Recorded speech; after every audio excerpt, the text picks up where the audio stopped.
در این پروژه با اینکه زمین ما از دو طرف قناس بود، تونستیم با طراحی درست و فنی کار خوبی رو در نهایت داشته باشیم. فضای عمومی و خصوصی از هم جدا هستن.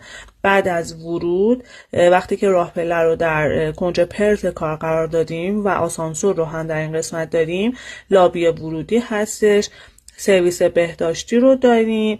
در فضای خصوصیمون 2 تا خواب داریم که تراس داره یکی از خوابهامون و فضای حمام و اتاق خوابهامون که فضای کمددیواری دارن.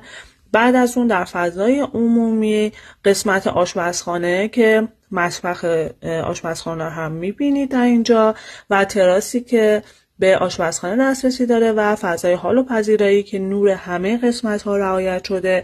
با اینکه زمین قناس بوده، ما تونستیم فضاهای داخلی رو به شیوهی طراحی بکنیم که فضای داخلی مطلوبی داشته باشیم.